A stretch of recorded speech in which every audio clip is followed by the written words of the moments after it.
Alors, une fois qu'on est passé dans la ville, on peut passer dans le secteur industriel. Le secteur industriel qui peut être assez large. J'ai évoqué tout à l'heure le smart building. Le smart building, même s'il n'est pas tout à fait égal au secteur industriel, s'en rapproche. Donc, on a des éléments communs du smart home et de la smart industrie.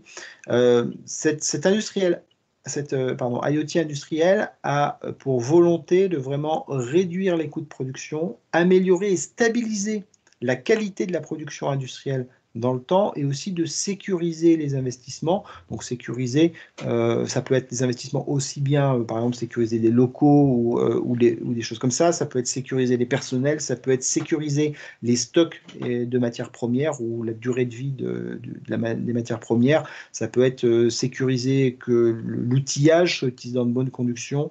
Enfin, ouais, c'est tout un tas de choses comme ça qui peuvent tourner autour de l'usage, de l'usure des machines, de l'état de la production, et ainsi de suite. Donc, c'est un domaine qui est très large, l'IoT industriel. On pourrait faire des tas de sous-catégories dedans. Il y a maintenance prédictive aussi, qui pourrait être un cas particulier. Mais bon, là, je vous fais une présentation quand même assez high level de tout ça. Donc, cet IoT industriel, il a des caractéristiques qui sont proches du Smart City, c'est-à-dire la nécessité d'une maintenance faible et des autonomies relativement longues pour les objets. Toutefois, on peut avoir une intervention, puisqu'il y a des personnels qui sont là pour faire la maintenance en général du parc de machines de production. Donc, ils peuvent aussi intervenir sur des objets, à condition que le temps d'intervention reste raisonnable. Et donc, on peut imaginer des autonomies autour d'un an sur l'IoT industriel, un peu plus court que sur le Smart City, de mon point de vue.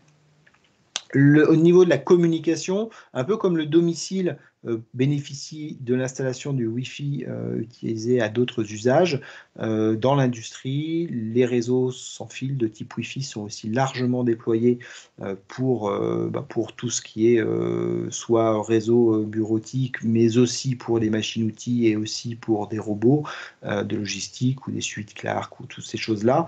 Et donc, par conséquent, il est tout à fait possible de réutiliser ce genre de système. Toutefois, lorsque l'on est un solution provider, en général, l'intégration dans un réseau d'entreprise est toujours assez compliquée, car on va nous poser beaucoup de questions sur la sécurité, sur la fiabilité, sur la bande passante dont vous avez besoin, et ainsi de suite. Et ce qui peut contribuer à des difficultés à mettre en place des solutions. C'est pour ça qu'il y a aussi beaucoup de solutions dans le monde industriel qui reposent sur l'utilisation d'autres réseaux, publics ou privés, qui vont être installés dans l'entreprise pour un usage spécifique qui est celui de cette solution industrielle. Donc tout dépend un peu d'où on se place, c'est-à-dire que quand on est dans du service IoT acheté à l'extérieur, on va peut-être trouver pas mal de monde qui va vouloir déployer son propre réseau de façon à s'affranchir des difficultés à s'installer sur le réseau de l'entreprise. Et si l'on est sur un IoT industriel déployé en interne par l'entreprise, dans ce cas-là, la confiance sera suffisante, à bonne ou à mauvaise raison d'ailleurs, mais la constante sera suffisante et très souvent, on va réutiliser le réseau d'entreprise et donc les solutions en place type Wi-Fi. Mais des fois, on pourra aussi créer son propre réseau en interne, bien entendu, il n'y a pas de limite là-dessus. Au niveau de l'interface, on va avoir encore une fois les deux cas, c'est-à-dire que si la solution industrielle est déployée en interne, est construite et déployée en interne, dans ce cas-là, on n'a pas trop de problématiques de partage et de protection de la donnée industrielle qui reste dans l'entreprise. Par contre, on va trouver, quoi qu'il arrive, des problématiques de traitement massif de données, car encore une fois, comme le Smart City, c'est la quantité de données collectées qui va faire la valeur, et donc par conséquent, on va en récupérer beaucoup.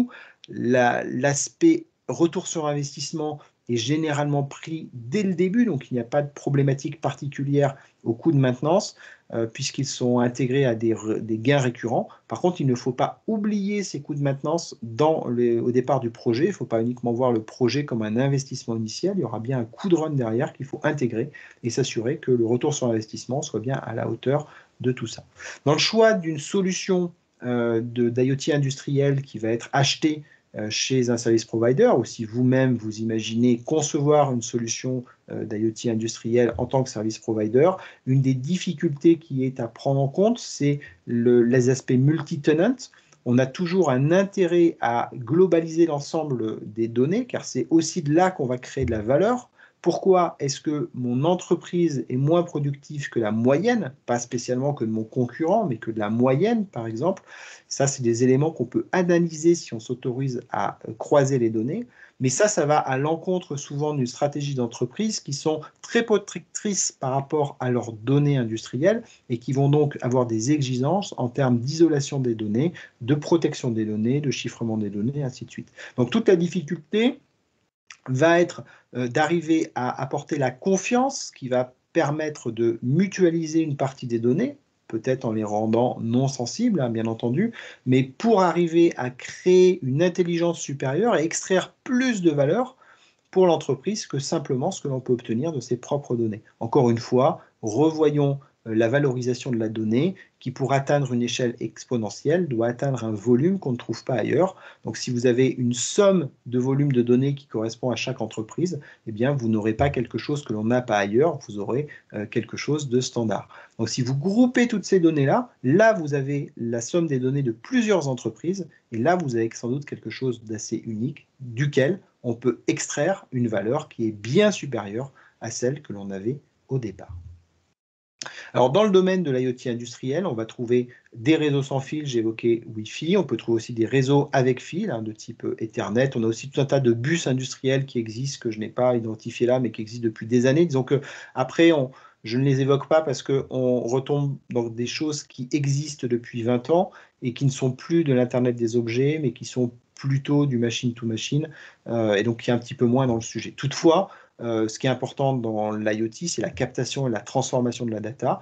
Donc, toute donnée est bonne à prendre. Et il y a aussi énormément d'automates industriels qui aujourd'hui collectent de la donnée. Et la transformation IoT passe aussi par l'exploitation de données que l'on collecte déjà et qui existent déjà sur les machines. Ce n'est pas forcément l'ajout de nouvelles données, c'est aussi et des fois simplement l'exploitation beaucoup plus intelligente des données qu'on capture aujourd'hui, qui sont peut-être utilisées de façon assez brute et donc peu raffiné. Je reprends l'histoire de mon Fitbit hein, pour faire le parallèle. Le Fitbit n'est qu'un podomètre connecté. Les podomètres existent depuis des années. Et pendant des années, on s'est contenté de les utiliser pour compter uniquement des pas. La nouveauté avec Fitbit, c'était de transformer cette notion de pas en une notion d'énergie, d'exercice, de bien-être, de challenge, de compétition, de comparaison. C'est ça qui a créé la valeur sur ce produit-là. Et bien, imaginez que dans l'IoT industriel, c'est la même chose. Aujourd'hui, on exploite peut-être des températures uniquement pour s'assurer que la machine fonctionne bien. On peut faire de ça de la maintenance prédictive. On peut faire ça peut-être de la qualité de production. On peut en faire énormément de choses nouvelles et beaucoup plus intelligentes. Et c'est ça l'IoT industriel. Alors sur l'industrie, on a aussi donc des nouveaux réseaux qui peuvent être utilisés, qui sont assez bien adaptés, comme LoRaWAN, encore une fois, ou Sigfox, la G-ROG, qui va venir remonter sur l'ensemble d'un parc industriel tout un tas de données avec des volumes qui sont assez faibles. Voilà. Quelque part assez proche du monde industriel, même s'il est radicalement différent, mais d'un point de vue IoT, on retrouve beaucoup de similitudes, c'est l'IoT agriculture, orienté agriculture, donc le smart agriculture, qui là va permettre, qui a des enjeux qui sont très importants autour de l'optimisation de la production, la réduction des intrants par exemple. Alors moi, ce que je trouve particulièrement intéressant dans le milieu agriculturel, de l'agriculture, je vais y arriver, agricole, dans le milieu agricole, pardon, c'est que c'est un milieu dans lequel il y a eu peu de transformation digitale. Alors, tout dépend, hein, bien sûr, le milieu agricole est très très divers, hein, de l'exploitation, la petite exploitation familiale, aux gros industriels agroalimentaires, donc on a quelque chose de très variable. Mais on va dire que intrinsèquement, la transformation digitale est quelque chose qui n'est pas évident dans le monde industriel, tout simplement parce que l'outil de la transformation digitale est l'ordinateur, la tablette, le smartphone éventuellement, et que ces outils-là sont des outils qui sont plutôt fragiles et qui donc ont du mal à aller sur le terrain. Alors, on a aussi des populations qui ne sont pas forcément des digital natives, mais surtout, l'outil est difficile à amener sur le terrain. Alors, même si le milieu agricole est un milieu qui utilise énormément Internet, énormément l'informatique aujourd'hui, hein, que ce soit pour passer des commandes, pour ses relations avec les États, pour suivre la santé de ses animaux, voilà, il y a énormément d'applications aujourd'hui, mais souvent, ces applications qui sont consultées de façon ponctuelle et a posteriori. C'est-à-dire que l'ordinateur n'est pas dans le champ, l'ordinateur permet le soir d'aller faire un point de situation et de prendre des décisions. Alors, l'ordinateur peut aussi être dans le champ avec tout un tas de machines qui sont connectées, entre autres avec les satellites pour se positionner, mais on est vraiment un peu au balbutiement de cette partie-là. Et on va dire qu'il y a énormément de choses qui auraient pu être faites grâce à la transformation digitale qui ne l'ont pas été, liées à cette difficulté à amener l'outil sur le terrain. Alors, l'Internet des objets est en ça très intéressant que les données qui vont pouvoir être captées par ces objets peuvent être issus du terrain et les objets peuvent venir du terrain. Car contrairement à un ordinateur, un objet connecté qui est un petit ordinateur, hein, mais la petitesse de cet ordinateur va permettre de le rendre robuste, résistant à un coût raisonnable et donc de pouvoir le déployer sur le terrain et de pouvoir le déployer à l'échelle sur le terrain. Et donc là, il est tout à fait intéressant de se dire que on peut faire de la prévision, de la prédiction, de la mesure à l'échelle de la parcelle ou même à un sous-ensemble de parcelles de façon à prendre de bonnes décisions par rapport à de l'arrosage, à de l'engrais, à de la santé animale et ainsi de suite. Voilà.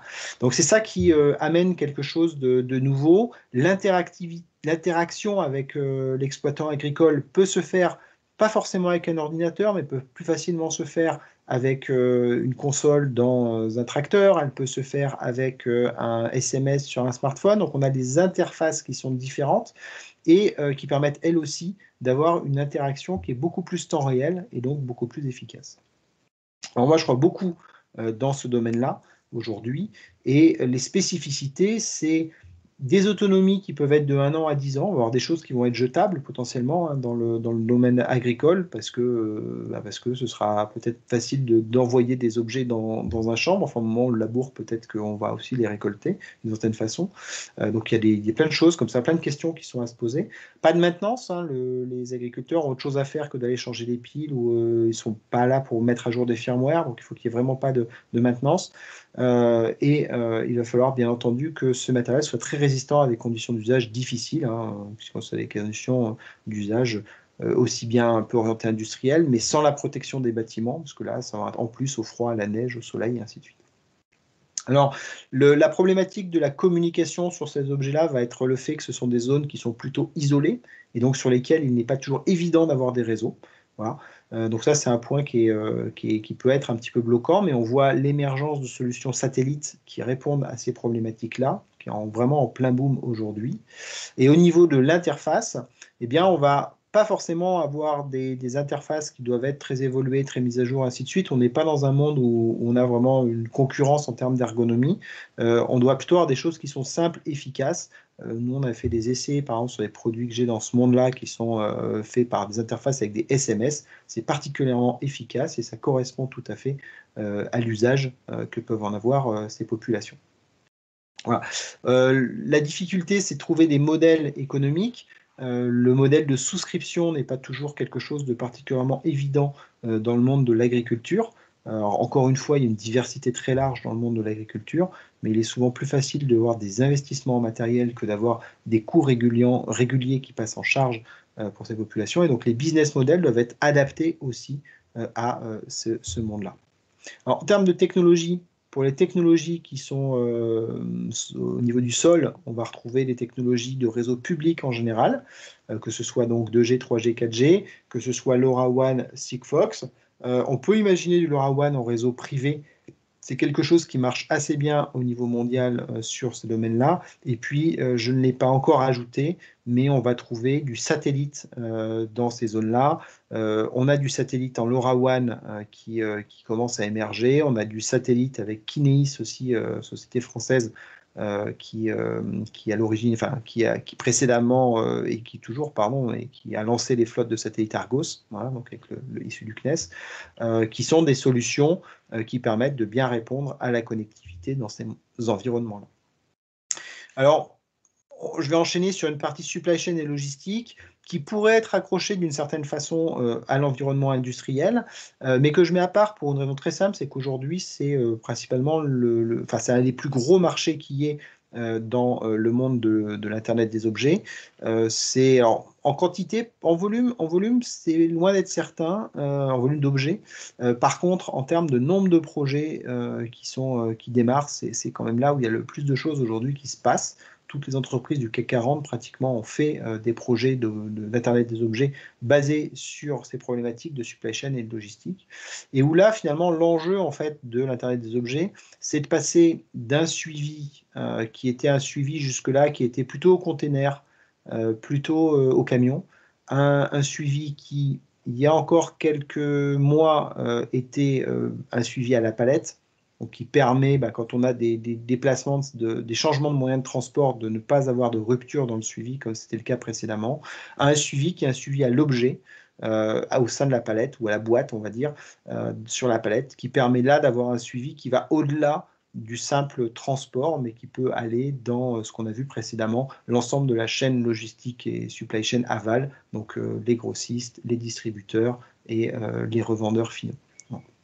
Donc on est ici sur des solutions qui ont une autonomie qui peut être, alors elle peut être plus courte, là j'ai mis 1 an à 3 ans, elle peut être aussi plus courte selon ce que l'on suit, puisqu'en fait finalement l'objet va être manipulé à chaque expédition, et selon le type d'objet, on peut avoir une intervention humaine à chaque expédition.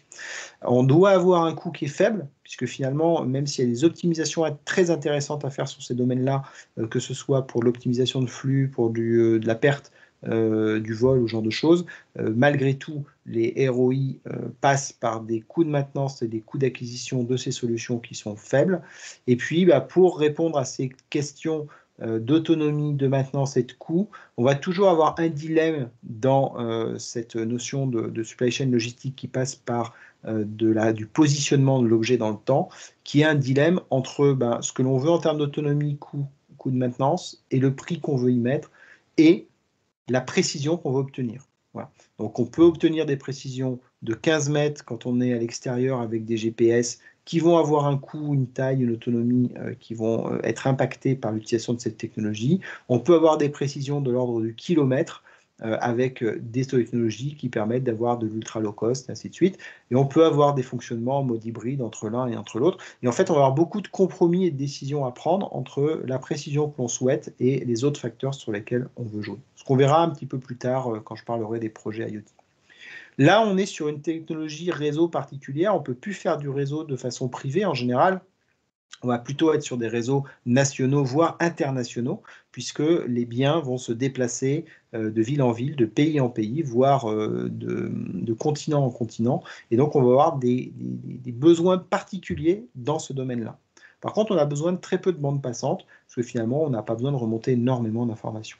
Donc, au niveau de la plateforme, on va avoir beaucoup de questions autour de l'intégration, car on va devoir intégrer ces solutions de supply chain avec des ERP qui existent, qui ont des technologies qui sont souvent assez anciennes, et donc on va beaucoup devoir intégrer la solution. On peut pas monter on peut difficilement monter la solution de supply chain comme une solution à part du système d'information. C'est une solution vraiment à intégrer dans le système d'information de l'entreprise, ce qui a quelques conséquences en termes de complexité. Voilà. Donc la supply chain est un élément particulièrement important aujourd'hui. En termes de réseau, en termes de couverture, on va retrouver les technologies 2G, 3G, 4G qui vont pouvoir être utilisées. Les technologies de la 5G spécialisées dans l'IoT seront difficilement utilisables, ou alors en les mixant avec les technologies 2G, 3G, 4G, parce que la couverture n'est pas encore là. Et sinon, il y a le réseau Sigfox dans le monde de la 0G qui aujourd'hui couvre 73, 74 pays différents et qui permet d'avoir un résultat plutôt intéressant sur ces pays couverts. On retrouve à peu près toute l'Europe de l'Ouest qui est très bien couverte, une partie des États-Unis, Amérique du Sud, un petit peu en Asie aussi. Donc selon un peu les domaines d'application, on pourra avoir des intérêts à utiliser cette technologie-là qui sont moins consommatrices d'énergie et plus efficaces d'un point de vue économique global. Le dernier domaine que je voulais vous présenter, parce qu'on en parle beaucoup, c'est pas forcément un domaine qui aujourd'hui est très palpable, c'est le domaine du véhicule connecté. Véhicule connecté qui va apporter de la sécurité et de l'autonomie globalement, parce que finalement les véhicules connectés vont permettre de faire les véhicules autonomes. Où là, on a quelques spécificités dans ce monde-là. qui est qu'on a besoin de produits qui soient robustes, sécurisés, avec beaucoup de traitements embarqués dans le véhicule, car la connectivité ne sera pas toujours là, et donc on doit avoir beaucoup d'autonomie. On ne parle pas tellement d'énergie dans le véhicule, puisque le véhicule lui-même a une source d'énergie, donc là on ne parle pas de cette autonomie-là, mais on a plutôt des points importants sur la sécurité contre le hacking, par exemple. Les réseaux doivent être mondiaux, au minimum au niveau du pays. On doit avoir plutôt une large bande passante, car on va remonter énormément d'informations depuis ces véhicules, et on aura un facteur important sur la latence, c'est-à-dire le temps que met la donnée pour être transférée du véhicule à la plateforme pour calculer et redescendre au véhicule, pour que les bonnes décisions soient prises dans les temps qui sont corrects. Côté de l'interface, on va être sur des choses qui sont plutôt peu accessibles à l'utilisateur, c'est plutôt de l'informatique bas niveau, on va dire, qui est lié à des manufacturiers automobiles, donc plutôt dans un marché assez fermé, globalement. Les points d'attention, à mon sens, là-dessus, sont entre autres l'utilisation de données personnelles, puisque le véhicule peut être rattaché à une personne, le véhicule se déplace, si les déplacements sont autorisés, si la conduite est enregistrée, si les excès de vitesse sont enregistrés, ainsi de suite. On a un certain nombre de données qui ont un cadre légal particulier, et il faut prêter une attention particulière à ces choses-là.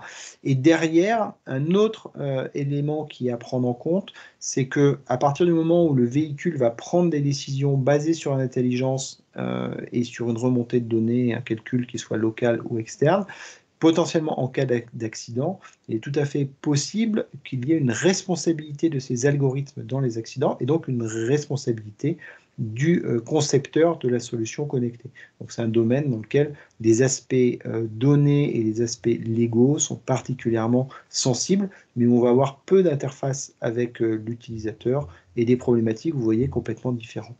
Alors si je parle entre autres de ce monde-là, c'est aussi pour parler des technologies qui sont associées derrière et qui sont là avant tout des technologies cellulaires liées au fait qu'on a des gros volumes de données et où la 5G va présenter un certain nombre d'avantages, entre autres par rapport à sa capacité à supporter de la scalabilité, c'est-à-dire supporter un grand nombre de communications au même endroit, ce qui va être le cas quand on a un grand bouchon sur le périphérique parisien, par exemple, mais aussi supporter une latence plus faible que les autres technologies, permettant ainsi d'avoir des communications, par exemple, véhicule à véhicule ou des calculs distants qui se feront de façon plus rapide et donc d'une façon plus adaptée aux besoins et à l'usage.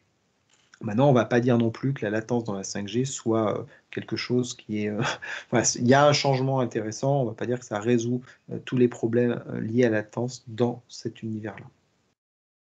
Voilà, on a fait le tour des différents cas d'usage. Comme je vous ai dit, il y a d'autres cas d'usage pour d'autres domaines d'application de l'IoT qui pourraient être identifiés et listés, bien entendu. Mais là, on est sur les principaux dont on entend parler assez régulièrement ou qui font l'Internet des objets d'aujourd'hui. Donc, il y a de nombreuses facettes de l'Internet des objets, comme vous pouvez le constater. Derrière cet Internet des objets, il y a de nombreuses technologies. Donc, ne vous faites pas avoir par un discours où on vous dit l'Internet des objets, c'est moi. Voilà. Un opérateur qui vient de vous expliquer que sa technologie va gagner, que sa technologie va être la seule ou que sa technologie est la meilleure. La réalité, en fait, c'est que la technologie, dans le monde de l'IoT, est liée à un usage et que l'IoT est un monde d'optimisation en fonction de cas d'usage particuliers. Et dans le cadre de cette optimisation, va être retenue une technologie plutôt qu'une autre technologie. Donc globalement, c'est un monde multitechnologique et fait partie du projet IoT le choix de la bonne technologie de communication adaptée aux besoins. Et c'est pour cette raison que je vous ai évoqué ces multiples technologies pour vous donner quelques premiers éléments de discernement ou d'analyse. Enfin, la donnée qui est produite et qui est le cœur de la valeur, encore une fois, dans notre système, cette donnée-là, eh bien, elle va nécessiter un accès qui est différent en fonction des besoins. Certains vont demander un accès qui est très user-friendly, d'autres vont demander des processing qui sont beaucoup plus importants et vont moins se soucier des interfaces. Cette donnée-là va être sensible, que ce soit une donnée industrielle, il y a des secrets industriels derrière cette donnée-là, et puisque la transformation IT est une façon d'être meilleur que vos concurrents, si c'est grâce à cette donnée, c'est que cette donnée est sensible et importante. Donc il y a de la sensibilité derrière la donnée industrielle, il y a de la donnée personnelle à partir du moment où on pourrait, par exemple, suivre une personne ou apprendre des choses sur une personne qui est identifiée. Il peut y avoir de la donnée de santé si l'objet a cette finalité-là. Et donc ces données-là doivent être traitées avec attention pour vous assurer que vous respectiez le cadre légal ou que vous ne perdiez pas cette donnée. Je vous rappelle, comme nous l'avons vu précédemment, la fuite d'une donnée détruit sa valeur. Et donc, par conséquent, vous devez éviter la fuite de toute donnée, sans quoi vous perdez la valeur des assets que vous avez construits au fur et à mesure où vous avez capté cette donnée-là.